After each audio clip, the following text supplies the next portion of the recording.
Hello friends, आप सभी का मेरे यूट्यूब चैनल एजुकेशन टॉक में स्वागत है। आज हम गुजरात माध्यमिक और उच्चतर माध्यमिक शिक्षा बोर्ड कक्षा 12 हिंदी मीडियम विषय अर्थशास्त्र, जिसके अंदर चैप्टर नंबर 6 बेरोजगारी, जिसके अंदर आज हम बेरोजगारी की समस्या को हल करने के लिए राज्य सरकार के द्वारा कौन कौन सी योजनाएं बनाई गई है उसके बारे में हम चर्चा करने वाले हैं। आगे के वीडियो के अंदर बेरोजगारी की समस्या को हल करने के लिए सरकार के द्वारा कौन से उपाय किए गए हैं उसकी हमने चर्चा की थी। अब हम बेरोजगारी की समस्या को कम करने के लिए स्टेट गवर्नमेंट के द्वारा कौन से प्रोग्राम चलाए जा रहे हैं, हम उसकी अब चर्चा करने वाले हैं। तो दोस्तों, हम उसके बारे में हम डिस्कशन स्टार्ट करते हैं। ईस्वी सन 1951 से देश में आयोजन की शुरुआत की गई थी, और जब आयोजन की शुरुआत की गई तब ऐसा विचार किया गया था कि अगर हम सही से आयोजन करें तो सही से आयोजन करने की वजह से देश का आर्थिक विकास करके बेरोजगारी की समस्या को हल किया जा सकेगा। किंतु शुरुआत की जो भी 4 पंचवर्षीय योजना हैं, उन 4 पंचवर्षीय योजनाओं के अंदर हमारी जो धारणा थी वो धारणा गलत सिद्ध हुई।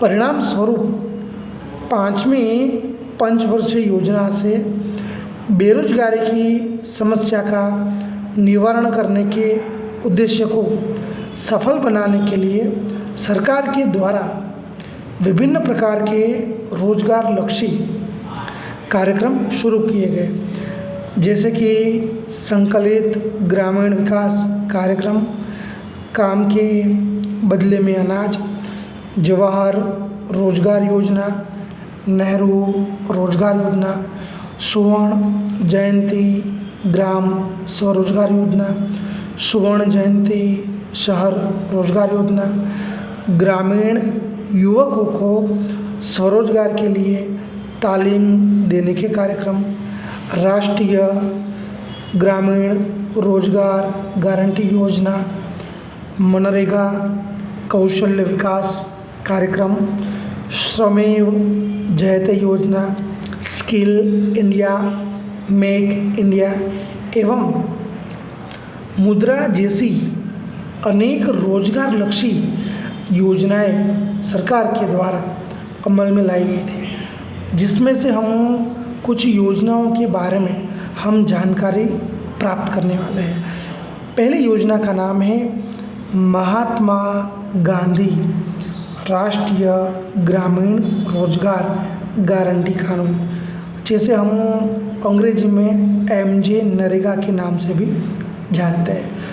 फरवरी 2006 में मनरेगा राष्ट्रीय ग्रामीण रोजगार गारंटी कानून नरेगा के नाम से शुरू की गई इस योजना के अंतर्गत देश के पिछड़े ज़िलों में रहने वाले ग्रामीण लोगों को रोजगार से जोड़ने के लिए इस योजना का अमल किया गया था।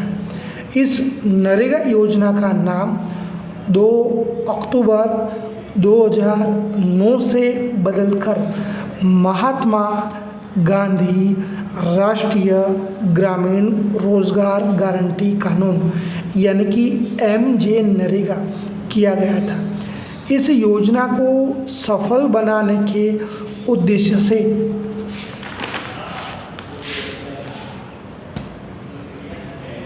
सरकार ने 2 फरवरी का जो दिन है उस 2 फरवरी के दिन को रोजगार दिन के रूप में मनाने की घोषणा की गई थी। इस योजना के द्वारा प्रत्येक ग्रामीण परिवारों में कम से कम एक व्यक्ति को वर्ष में 100 दिन का रोजगार मिले या वर्ष में 100 दिन रोजगार देने की गारंटी दी गई थी, जिसमें से 1/3 भाग की रोजगारी स्त्रियों के लिए आरक्षित रखी गई थी।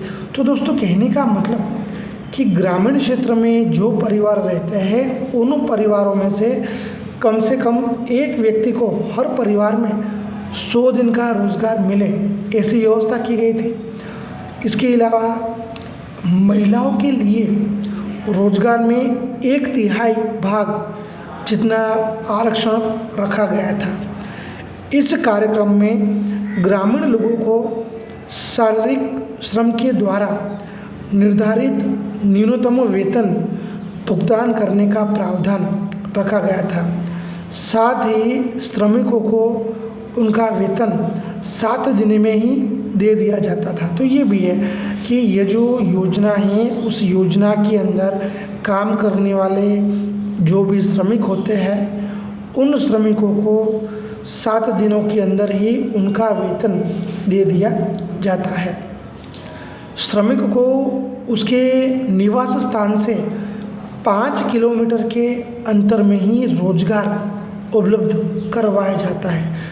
अगर मान लीजिए श्रमिक को इस अंतर से दूर रोजगार पर जाना पड़े तो उसे 10% अधिक रकम का भुगतान करना पड़ता है। तो ये भी है कि जो भी श्रमिक होते हैं उन श्रमिकों को अपने निवास स्थान से 5 किलोमीटर के दायरे में ही रोजगार उपलब्ध करवाया जाता है। मान लीजिए किसी श्रमिक को उसके निवास स्थान से निर्धारित किए गए अंतर से दूर रोजगार के लिए जाना पड़ता है तो उसे 10% अधिक रकम का भुगतान इस योजना में किया जाता है। इस योजना के अंतर्गत जो भी पंजीकृत श्रमिक होते हैं उन पंजीकृत श्रमिकों को एक जॉब कार्ड दिया जाता है जिसकी समयावधि 5 वर्ष की होती है। तो कहने का मतलब कि इस योजना के अंदर जो भी श्रमिक रजिस्टर्ड होते हैं उनको एक जॉब कार्ड दिया जाते हैं जिसकी वैलिडिटी 5 साल की होती है। जॉब कार्ड प्राप्त करने के बाद व्यक्ति को अगर 15 दिन तक काम न मिले तो उसे सरकार के द्वारा निर्धारित किया गया बेरोजगारी भत्ता देना पड़ता है जो इस योजना का प्रावधान माना जाता है। तो दोस्तों, हमने MJ नरेगा योजना के बारे में जानकारी प्राप्त करने का प्रयत्न किया। MJ नरेगा के द्वारा लोगों को रोजगार उपलब्ध करवा के भी हम जो बेरोजगारी की समस्या है इस समस्या को हम दूर कर सकते हैं। दूसरी योजना का नाम है पंडित दीनदयाल उपाध्याय श्रमेव जयते योजना। पंडित दीनदयाल उपाध्याय श्रमेव जयते योजना, यह योजना 16 अक्टूबर 2014 से शुरू की गई थी, जिसका मुख्य उद्देश्य असंगठित क्षेत्र में लगे हुए श्रमिकों को स्वास्थ्य और सुरक्षा देने के साथ साथ सुचारू संचालन करना, कौशल्यों का विकास करना और श्रमिकों का कल्याण करना है। औद्योगिक विकास के लिए अनुकूल वातावरण तैयार हो, इस उद्देश्य से इस योजना का अमल किया गया था। तो दोस्तों, में ये भी याद रखना है कि पंडित दीनदयाल उपाध्याय श्रमेव जयते योजना 16 अक्टूबर 2014 से शुरू की गई थी, जिसके अंदर असंगठित क्षेत्र में जो लोग काम करते हैं उनके स्वास्थ्य का ध्यान रखना, उनको सुरक्षा देना, संचालन को कार्यदक्ष बनाना, उनमें कौशलों का विकास करना और श्रमिकों का कल्याण हो, ऐसी प्रवृत्ति करना होता है। उद्योगों का विकास हो, उसके लिए अनुकूल वातावरण तैयार करना, यह भी इस योजना का उद्देश्य माना जाता है। तो पंडित दीनदयाल उपाध्याय श्रमेव जयते योजना के द्वारा भी हम बेरोजगार लोगों को रोजगार देकर बेरोजगारी की समस्या को हम कुछ हद तक दूर कर सकते हैं। तीसरी जो योजना है जिसका नाम है पंडित दीनदयाल उपाध्याय ग्राम ज्योति योजना। तो दोस्तों, पंडित दीनदयाल उपाध्याय ग्राम ज्योति योजना, यह योजना विद्युतीकरण योजना के स्थान पर इस योजना का अमल किया गया है। पिछले कुछ सालों में ग्रामीण विद्युतीकरण की जो योजना थी, उस योजना के स्थान पर सरकार के द्वारा पंडित दीनदयाल उपाध्याय ग्राम ज्योति योजना को अमल में लाया गया था। इस योजना का मुख्य उद्देश्य ग्रामीण विस्तारों के अंदर 24 घंटे 7 दिन बिजली की सेवा उपलब्ध करवाना है। तो दोस्तों, पंडित दीनदयाल उपाध्याय ग्राम ज्योति योजना का मुख्य उद्देश्य ग्रामीण विस्तारों के अंदर बिजली की सुविधा उपलब्ध करवाना है। ग्रामीण क्षेत्र में बिजली की सुविधा उपलब्ध होगी तो रोजगार के अवसरों में बढ़ोतरी की जा सकती है। रोजगार में अवसरों में बढ़ोतरी कर जो भी बेरोजगार लोग होते हैं उनको रोजगार दिया जा सकता है। तो पंडित दीनदयाल उपाध्याय ग्राम ज्योति योजना के तहत भी बेरोजगारी की जो समस्या है उस समस्या को दूर करने के प्रयत्न किए गए हैं। चौथी योजना है पंडित दीनदयाल उपाध्याय ग्रामीण कौशल्य योजना। पंडित दीनदयाल उपाध्याय ग्रामीण कौशल योजना की शुरुआत 25 सितंबर 2014 से की गई थी। इस योजना का मुख्य उद्देश्य 18 वर्ष से 35 वर्ष के जो युवा होते हैं उन युवाओं को रोजगार उपलब्ध करवाना है। तो दोस्तों, हमें ये भी याद रखना है, पंडित दीनदयाल उपाध्याय ग्रामीण कौशल्य योजना की शुरुआत 25 सितंबर 2014 से की गई थी। इस योजना का मुख्य उद्देश्य जिनकी उम्र 18 वर्ष से 35 वर्ष की होती है ऐसे युवाओं को रोजगार उपलब्ध करवाना है। रोजगार उपलब्ध करवाने से जो बेरोजगारी का प्रश्न है उस प्रश्न को हम कम कर सकते हैं। दोस्तों, पांचवी योजना है प्रधानमंत्री कृषि सिंचाई योजना। प्रधानमंत्री कृषि सिंचाई योजना, इस कार्यक्रम की शुरुआत 1 जुलाई 2015 से की गई थी।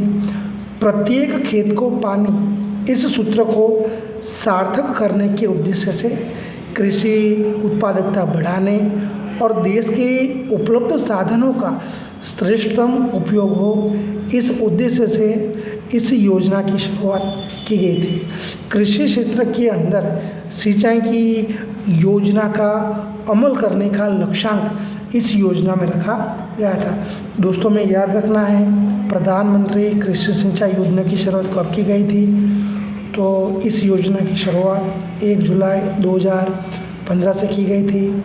इस योजना के अंदर प्रत्येक खेत को पानी, उस सूत्र को सार्थक करने के उद्देश्य से कृषि क्षेत्र में उत्पादकता बढ़ाने के लिए देश के अर्थतंत्र के जो भी उपलब्ध साधन हैं उन उपलब्ध साधनों का श्रेष्ठतम उपयोग हो, इस उद्देश्य को सिद्ध करने के लिए इस योजना को अमल में लाया गया था।